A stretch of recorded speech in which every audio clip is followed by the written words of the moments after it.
Hello student, बहुत दिनों के बाद हम लोग मिले। आज हम लोग क्लास 9 का पृष्ठीय क्षेत्रफल और आयतन से संबंधित क्वेश्चन पढ़ेंगे,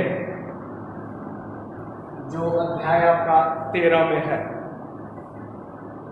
और आज हम लोग लेसन लेंगे बाबू 13.1, जिसमें हम लोग घन और घनाभ के बारे में जानेंगे। घन और घनाभ के बारे में आज हम लोग पढ़ेंगे। तो देखो, और ये जो होता है 3D फिगर है, त्रिविमीय। अब ऐसा त्रिविमीय क्या है, 3D क्या है? तो वैसी आकृति, वैसी ज्यामितीय आकृति जिसमें दो विमाएं, वैसी आकृति जिसमें दो विमाएं यानी सिर्फ लंबाई और चौड़ाई होता है उसे 2D कहेंगे, द्विविमीय आकृति। और जिसमें लंबाई, चौड़ाई और मोटाई या ऊंचाई कहिए उसे हम लोग 3D यानी त्रिविमीय। आज हम लोग त्रिविमीय आकृति के बारे में जानेंगे। तो पहला घन है, जैसे कि आप लूडो का गोटी देखे हैं, हम लोग खेलते हैं, तो यह घन हो घन, और इधर हम घनाभ बना रहे हैं।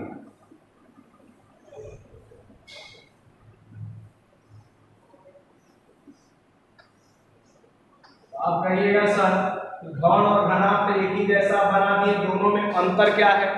तो ध्यान देना, घन जो होता है सभी सतहें आपस में क्या होती है, बराबर होती है। सभी सतह आपस में क्या होती है, बराबर होती है। अर्थात इसमें दो वर्ग को लेके हम बनाते हैं, जबकि घनाभ में आमने सामने की सतह बराबर होती है। जैसे कि ईंट को आप देखे होंगे, आपके घर पे ईंट है, ईंट में देखिए आमने सामने की सतह बराबर है, ऊपर नीचे की और दाएं और बाएं की जो सतह है आपस में क्या होती है, बराबर होती है। लेकिन जब घनाभ होता है यानी कि लूडो का गोटी आप देखते हैं, तो उसमें क्या होता है कि सभी सतहें आपस में बराबर होती है। तो घन और घनाभ में आप अंतर समझ गए। आज हम लोग इसके पृष्ठीय क्षेत्रफल के बारे में पढ़ेंगे। तो चलो आज हम सूत्र जान लेते हैं। जैसे यहाँ आकृति, इधर वक्र पृष्ठीय क्षेत्रफल, कुल पृष्ठीय क्षेत्रफल, एक में आकृति है आपका घन।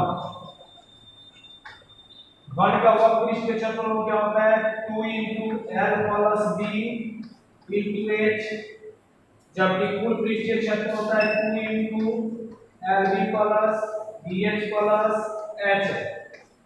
इस अध्याय में मात्र दो ही फॉर्मूला का इस्तेमाल करना है, घन का वक्र पृष्ठीय क्षेत्रफल और घनाभ का घन का। एक यहाँ पर हम लोग यह घनाभ के लिए हम लिखते हैं, घनाभ के लिए घनाभ का वक्र पृष्ठीय क्षेत्रफल 2 × L + B × H और कुल पृष्ठीय क्षेत्रफल 2 × LB + BH + H। ये समझ गए। दूसरी आकृति हमको पढ़ना है घन के बारे में।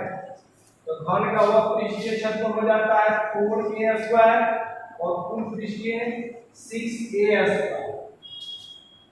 ठीक है, उस आप ध्यान रखेंगे कि घनाभ के वक्र पृष्ठीय क्षेत्रफल को हम लोग चारों दीवारों का क्षेत्रफल भी कहते हैं।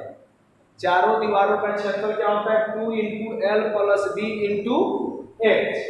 तो इस अध्याय में आप मात्र ये दो फॉर्मूला पे ही पढ़ेंगे।